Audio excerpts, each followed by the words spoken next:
छात्रों, आज हम पुनः प्रकृति के सुकुमार कवि सुमित्रानंदन पंत की महत्वपूर्ण कविता नौका विहार को लेकर प्रस्तुत हुए हैं। नौका विहार कविता में कवि ने गंगा नदी का मानवीकरण किया है और एक सुंदर स्त्री की भांति उसे प्रस्तुत किया है। तो आइए छात्रों, आज हम इस कविता को समझने का प्रयास करेंगे। चांदनी रात का प्रथम पहर, हम चले नाव लेकर सत्वर।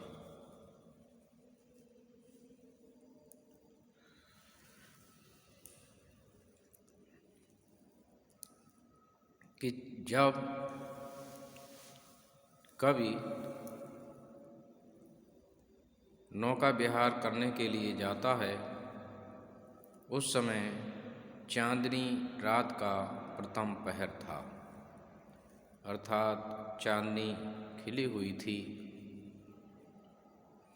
हम चले नाव लेकर सत्वर, और हम तेज गति से नाव को लेकर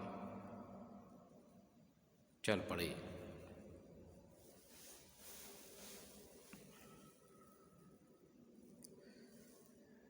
चांदनी रात के प्रथम पहर में कवि नौका भ्रमण करने जाता है। कवि आगे लिखता है, सिकता की सस्मित सीपी पर, मोती की ज्योत सना रही विचर।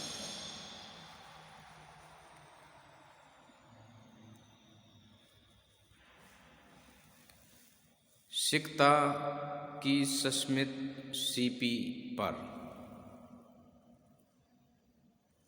सस्मित कहते हैं मुस्कुराता हुआ।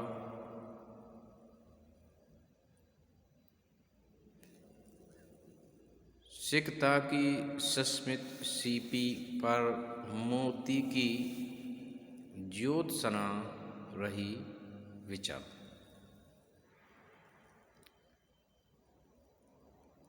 अर्थात सिकता कहते हैं रेत के लिए, सस्मित कहते हैं मुस्कान के लिए, और सीपी। तो चांदनी रात्रि में उस रेत पर चांदनी का प्रकाश मोती की तरह लग रहा था।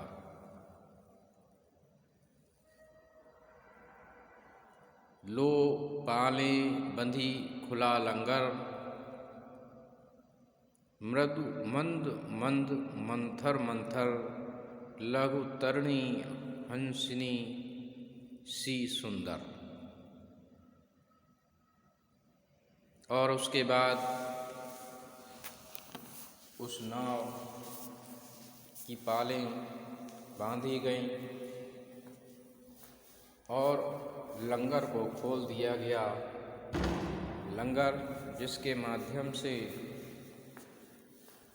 नाव को रोका जाता है, उसको खोल दिया गया।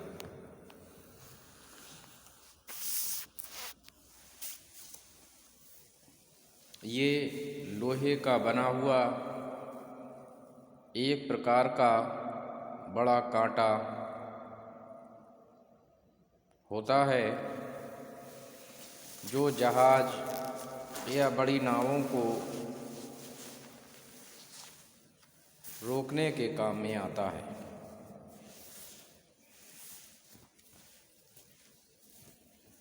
लो पाले बंदी खुला लंगर, मृदु मंद मंद मंथर मंथर।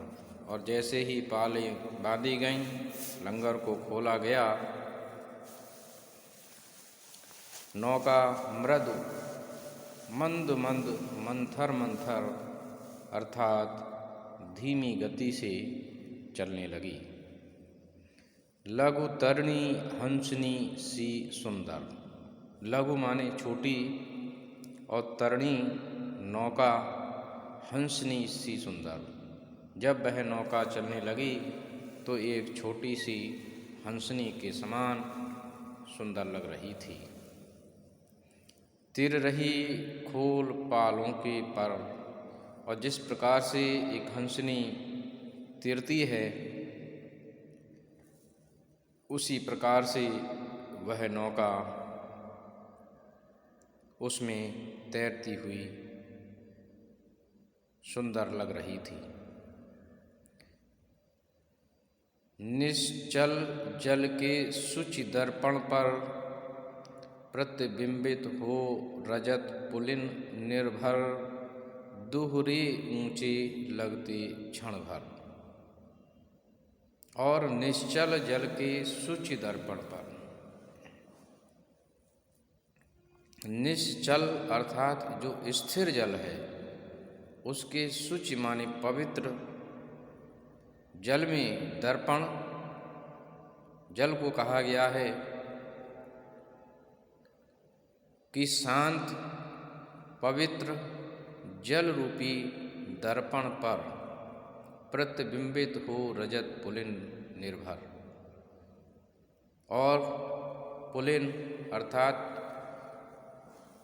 किनारों के जो दृश्य थे, वो उसमें जो दिखाई दे रहे थे, दोहरे ऊंचे लग रहे थे। काला कांकर का राजभवन, सोया जल में निश्चिंत प्रमन। और काला कांकर का राजभवन सोया जल में निश्चिंत प्रमन अर्थात उसमें उसका प्रतिबिंब पड़ रहा था और ऐसा लग रहा था जैसे गहरी निद्रा में सोया हो। पलकों पर वैभव स्वप्न सघन, नौका से उठती जल हिलोर, हिल पड़ते नभ के ओर छोर। और पलकों पर वैभव स्वप्न सघन, और ऐसा लग रहा था कि उसकी पलकों पर वैभव के सुंदर स्वप्न जो है दिखाई दे रहे हों।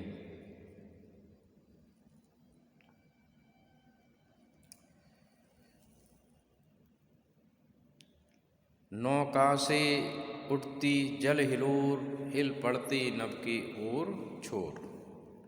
और उस शांत जल में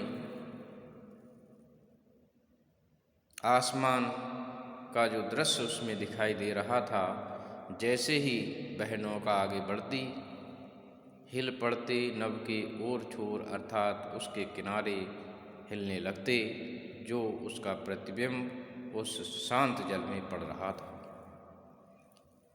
विस्फारित नयनों से निश्चल, कुछ खोज रहे चल तारक दल। विस्फारित कहते हैं आश्चर्य से फैले हुए, और आसमान में जो तारक दल अर्थात तारों के जो समूह हैं, उनका प्रतिबिंब भी उस जल में पड़ रहा था और ऐसा लग रहा था जैसे वे तारे कुछ खोज रहे हों।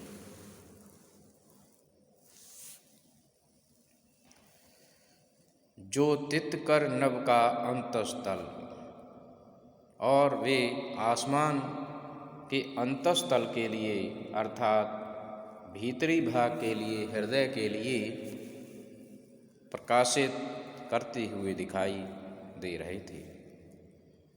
जिनके लघु दीपों को चंचल अंचल की ओट किए अविरल, फिरते लहरे लुक छिप पल पल, सामने शुक्र की छवि झलमल, तैरती परी सी जल में कल। आगे कवि कहता है कि जिनके लघु दीपों को चंचल, अंचल की ओट किए अविरल, फिरते लहरे लुक छिप छिप पल पल, कि जिसके लघु दीपों को चंचल और उस आसमान के जो तारे हैं उनका प्रतिबिंब जल में पड़ रहा है, और लघु दीपों वे छोटे छोटे दीपों की तरह लग रहे हैं, उनका प्रतिबिंब उस जल में पड़ रहा है कि दीपों को चंचल अंचल की ओट किए अविरल।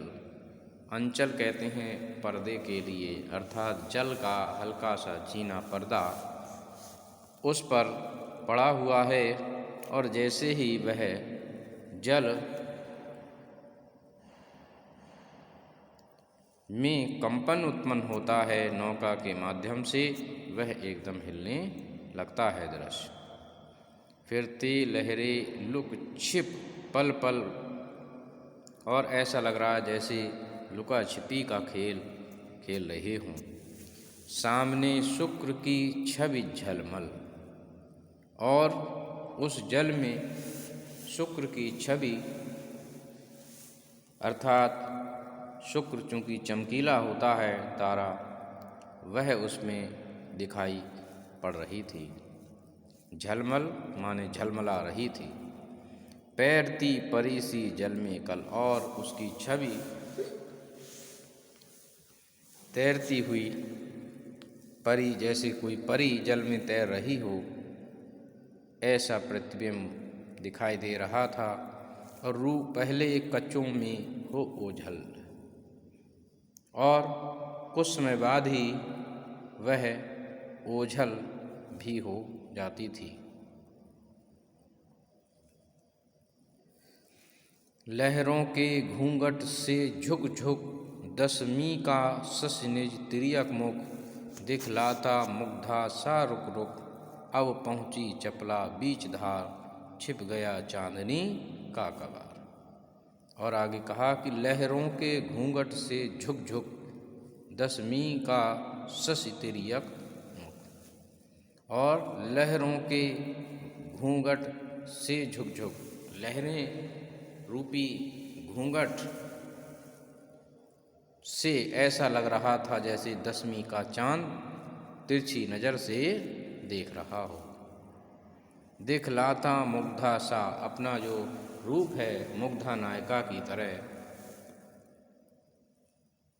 दिखलाता। अब चपला पहुँची बीच धार, छिप गया चांदनी का कगार। और चपला माने बिजली होता है, परंतु यहाँ चपला का अर्थ नौका से है कि चपला पहुँची बीच धार, अर्थात बीच में पहुँच गई, और छिप गया चांदनी का कगार, अर्थात जो किनारा है वह किनारा चांदनी का छिप गया। दो बाहों से दूरस्थ तीर, धारा का कृश कोमल शरीर। और दो बाहों से दूरस्थ तीर, और उसका जो किनारा, तीर माने किनारा, बाहों की तरह लग रहा था। धारा का कृश कोमल शरीर, कृश माने पतला, कोमल शरीर जो है लग रहा था। आलिंगन करने को अधीर, ऐसा लग रहा था कि उसकी दूर तक जो बाहें हैं वे आलिंगन करने के लिए, अर्थात गले मिलने के लिए दूर तक बाहें फैली हुई हैं।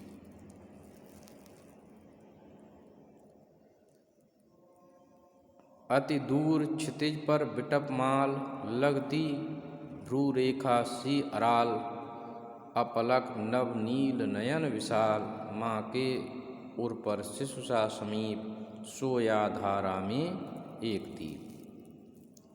अति दूर क्षितिज पर बिटप माल। बिटप कहते हैं वृक्षों की, माल माने पंक्तियाँ, भ्रू रेखा कहते हैं भौहें, अराल माने टेढ़ी। और ऐसा लगता है कि दूर क्षितिज पर बिटप माल अर्थात वृक्षों की, क्षितिज पर वृक्षों की पंक्तियाँ भ्रू रेखा, भौं की रेखा के समान लग रही हैं। अपलक नव नील नयन विशाल, माँ के उर पर शिशु सा समीप सोया धारा में एक दीप। और एक छोटा सा द्वीप ऐसा लग रहा है जैसे माँ की गोद में सो रहा हो। कि अपलक नव नील नयन विशाल, नभ माने आसमान, नील माने नीला, नयन विशाल, और विशाल नेत्रों वाले। ऐसा लग रहा है जैसे कि माँ के उर में शिशु सा समीप, अर्थात जिस प्रकार से माँ के गोद में छोटा सा शिशु सोता है उसी प्रकार से एक द्वीप यानी टापू उसमें सो रहा हो। तो इस प्रकार से आज हमने इन काव्य पंक्तियों को समझा। धन्यवाद छात्रों।